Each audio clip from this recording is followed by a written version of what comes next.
Welcome vegans, we have Specialized. Are they taking note of durianrider's advice? Look at that, 4832. Subcompact, the Diverge.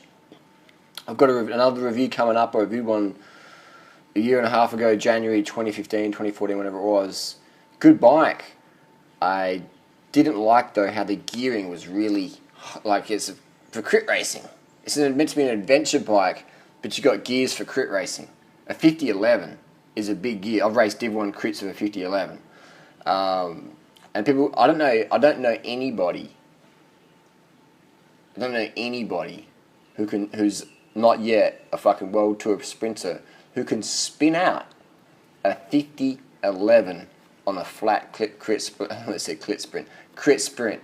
Do you know anybody who can spin it out? 130, 140 cadence is spinning it out. 1500 watts. I don't know anybody who can do that. But we have the Diverge used to come with the 50s. But now it's a 48. I would like to see the Diverge with a 30, 46 or a 44. This is another Diverge. This is the carbon model. I like this bike.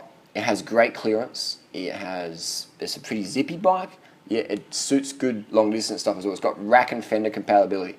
The rear wheel setup though on the carbon ones, that through axle, you're a bit limited on your options potentially. That's another video. But let's have a look at the gearing. So we have here a 46 on the front. A 46 with only it's not even a 1-1 ratio. This one's a 1-1 ratio. But even 1-1 ratio isn't that. If you're going to do gravel grinding, steep climbs, if true adventure gearing, maybe throw some racks on there, a bit of bike packing, a 1-1 ratio, you're still going to be grinding or you're going to be walking. I don't know about you, but I can hold, on a good day, about 5.8 watts per kilo for 10 minutes. And I use a 1-1 ratio on some of my bikes. Some of my bikes I've got a 40 cassette in the back, road bikes. Some of my road bikes I've put mountain bike cranks on them. So if I'm 5.8 watts per kilo for 10 minutes on a good day, why are we speccing flatlander gearing for the average punter who wants to do adventure cycling? Now, if this was my bike, I would buy one of these. I might buy one down the track. I don't know. I'm waiting for Giant, see what Giant's going to bring up. But the one bike drivetrain's all right. But I would put probably a 30 on the front. And let's have a look at why I would do that. True adventure gearing. We have here a 3410 gearing. We'll give you about, tyre-wise, sorry, we'll have to 32 tyres, that will increase it a bit. Calculate. This is what bike companies should be doing. Work out how much speed people... I can sit at 43k an hour at 100 cadence, which is not that high cadence if you're talking big power. If you're talking 350 watts, then 100 cadence is good for that. Let's have a look at Bradley Wiggins quickly, just for people who don't understand spinning. Bradley Wiggins set the hour record, 105 cadence, about 470 watts, 53, 55, what's his speed? Fucking fast, alright? Fucking fast. He's basically span it out 105 watts. 105 cadence he span it out, 105 watts. 105 cadence, let's get back to that. So Bradley Wiggins is doing 105 cadence for an hour. If you're doing 105 cadence on your Diverge of a 3410, you're doing 45k an hour. When, in an adventure ride, are you going to be doing a TT on the flat at 45k an hour? I mean, you'd have to be a pro to do 45k an hour on the flat on a fucking adventure bike with 32mm tyres and maybe some racks on there. You have to be fucking banging out maybe 350, 400 watts, which only a few people on the planet can do for an hour. So let's have a look at another option. The 30. Let's see what 30, 33. Let's have a look at that. That's what I would probably run on this bike. True adventure bike. So we're talking 90 cadence, 35 cadence. When's the last time you did an adventure ride where you averaged 35k an hour? I mean, I averaged 35k an hour in a fucking hard road race with hills and shit. But when would you do that? Alright? So these adventure bikes are really good, but the gearing ratios are really shit. I mean, we've got crit. You could race a crit on this bike, but you can't because it's got disc brakes. So why is it UCI legal? And you wouldn't race. No one's going to race a crit on this bike anyway, because people have their fucking crit bikes like a Tarmac or a TCR or a Super 6 or whatever.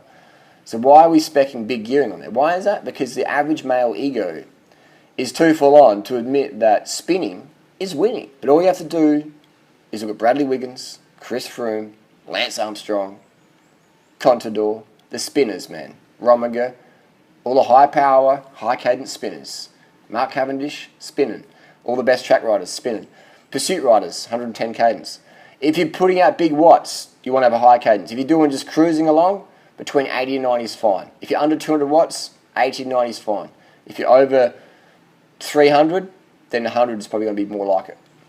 So the higher the power, the higher cadence wants to be. If you're doing big power, 1200 watt sprints, 130 plus. So there you go. You could still sprint at 50k an hour on a 30-10. 50k an hour on an adventure bike, on an adventure ride. No one's doing that. And if you're pedaling downhill,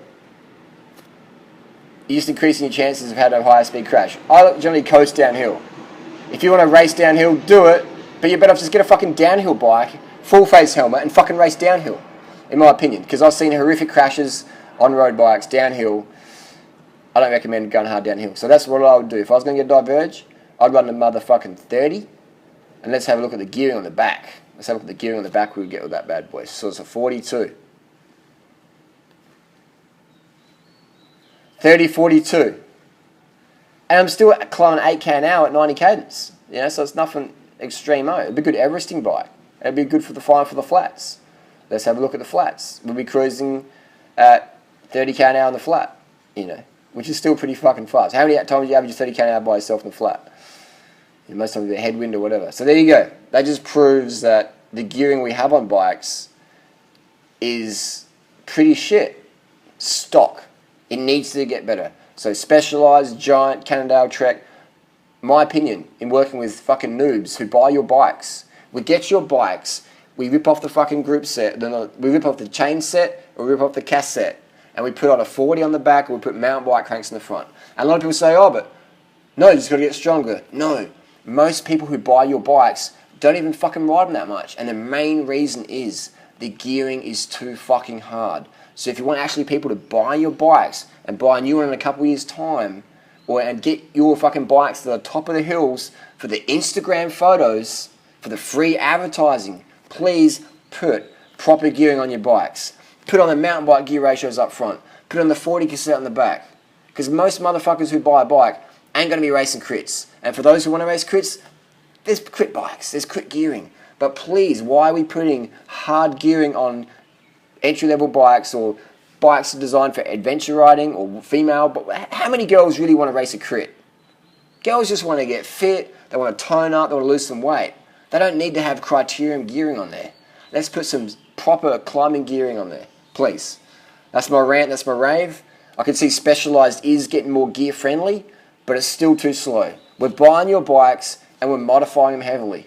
We're putting the 40 cassettes, we're putting the road links on there. We're changing them, putting the mountain bike cranks on there. We shouldn't have to do that. But we do right now because no bicycle manufacturer on the market, correct me if I'm wrong, is actually speccing proper gearing for women's road bikes, men's adventure bikes, and Enduro style bikes. We want to do epic climbs. We want to spin. We don't want to have time off the bike because we've got tendonitis because we're grinding like it's 1994. Leave your comments down below, crew. Thanks for watching. See you on the road. Carb the fuck up. Spin to win. And hey, you don't have to agree with me, but Chris Froome proves you're fucking wrong. What the fuck? Oi, are those fucking disc brakes on your fucking road bike, cunt? Are you fucking serious right now?